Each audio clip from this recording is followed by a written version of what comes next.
Hey guys, this is Comic Uno, and today I'm doing Comic Uno's Best Comics of the Week, and this is a show where I review all the comics I've read this week in one show. We go least favorite to best pick of the week and everything in between. And before I get started, I do have some Kickstarters of my own, some comics of my own. Witches of Oz, which is Glinda and the Wicked Witch finally getting together. And if you've ever wondered what Glinda's origin story is, this is a perfect issue to pick up to find out her backstory. We also have a superhero book like Father Like Daughter. It's about a high school girl. Father left her to become a full-time superhero. Everyone in the world loves him except for her, and then she inherits his abilities. So go check out those books. Very proud of them. Also, at the end of the video, we talk about the viewer's pick of the week. So in the comments below, let me know your pick of the week for a chance to be featured. Now, the next 2 weeks, I will not have a video. I'm sure I'll share my comic thoughts throughout social media. So at Comic Uno, if you follow me on Twitter, that's a great place to keep up to date. But yeah, I will not have the reviews for 2 weeks, and then I'll be back in action after that and talking about some books. So look forward to that.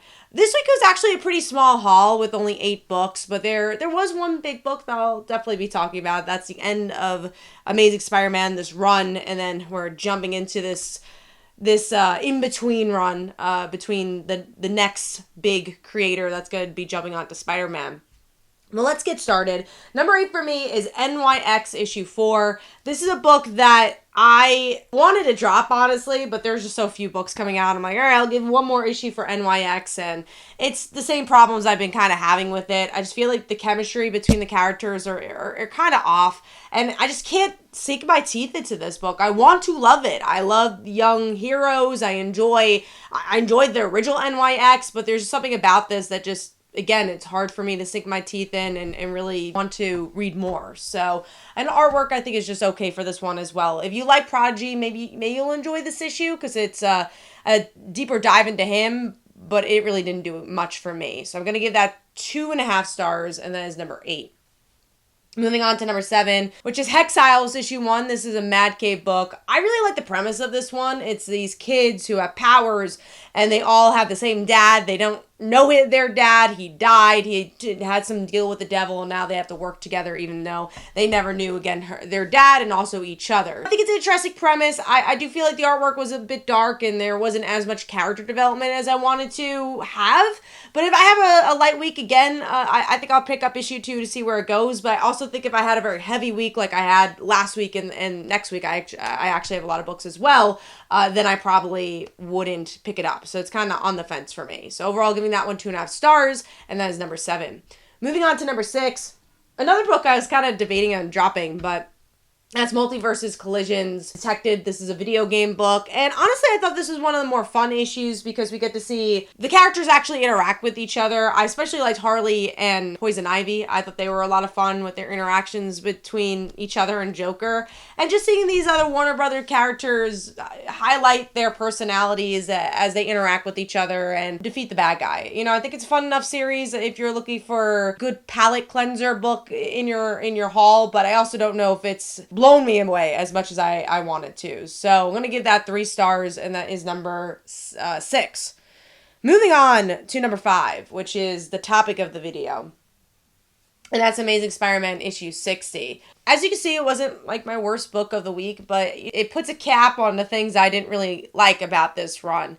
You have a Wreck Rap story, you got Paul, but most importantly, you have interesting ideas that just never follow through. And that's something that's a little frustrating about this issue, where there's a really good, interesting conversation between him and Aunt May. And they have a conversation about Peter being Spider-Man without saying, hey, Peter, you're Spider-Man. That was cool. You have, honestly, an interesting conversation between Mary Jane and Peter as they run towards their boring dates. You get to see them both as heroes. I think that's interesting. But again, their dates are kind of boring. The people who they're with doesn't make the story any more interesting than them being together. So that's not really that fun. And then even the Deaths of Spider-Man storyline, I didn't love the art. I thought the coloring was kind of bland. And then it really ties into more of this Doctor Doom story that also just feels like an event for a sake of an event because you got Doctor Doom showing up in the Fantastic Four movies.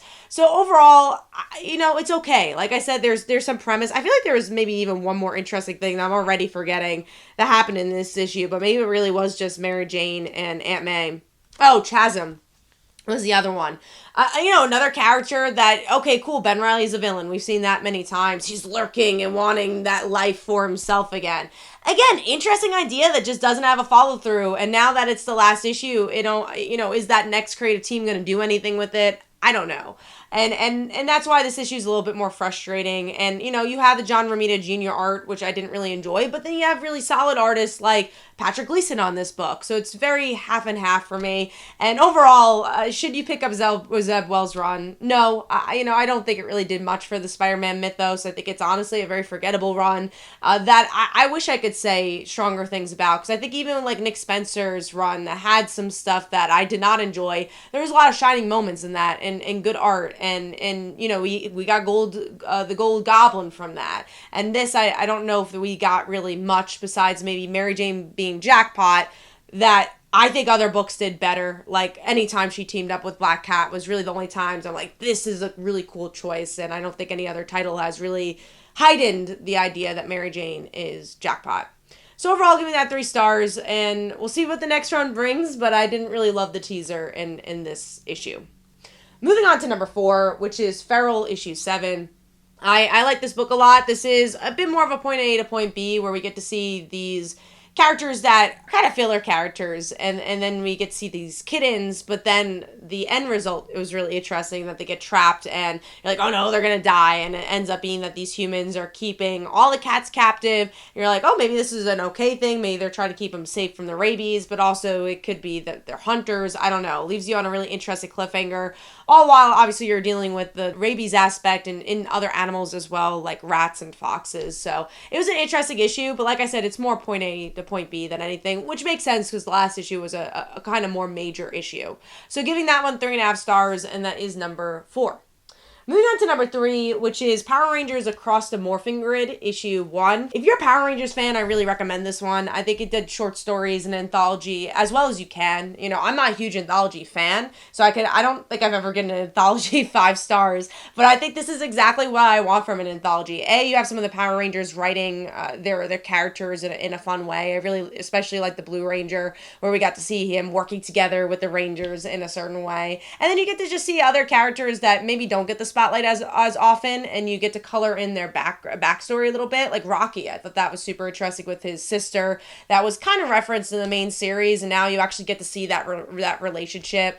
There's some great art in this. Actually, 2 artists I'm working with right now on Life Fall Like Daughter, Tango, who did the interiors for Life Fall Like Daughter, and Patrick, who did the story, the Blue Ranger story here. Both did stuff for Life Fall Like Daughter, so that was cool to see their names.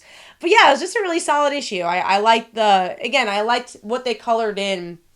And that's what anthology should be. It's just stories that you wouldn't normally be able to tell in a main story that could be really fun and character driven. And I think that this issue really succeeded to do that. So giving that 4 stars, and that is number 3.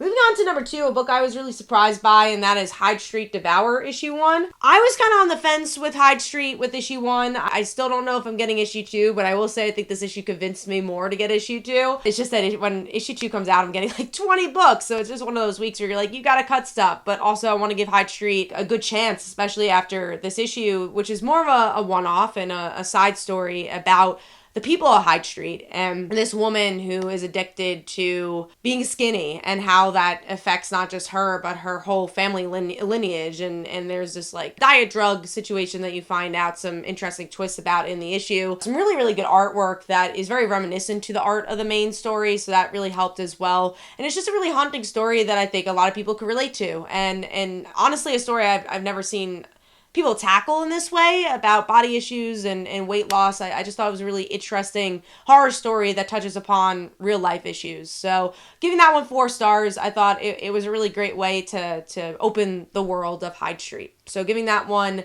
number 2.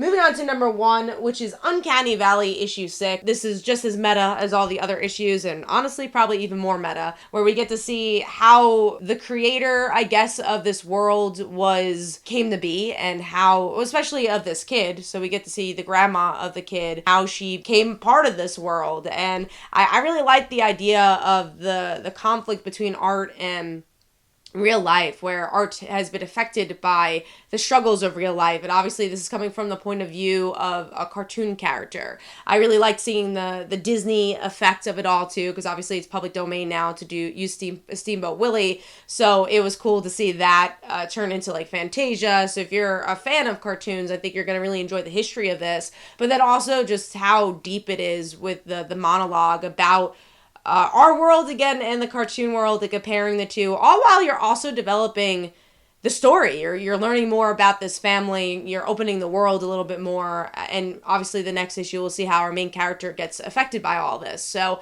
I really liked it. It's the type of storytelling I enjoy, the meta storytelling I enjoy in comics, and commentary I enjoy. So giving that one 4.5 stars, and that is my pick of the week.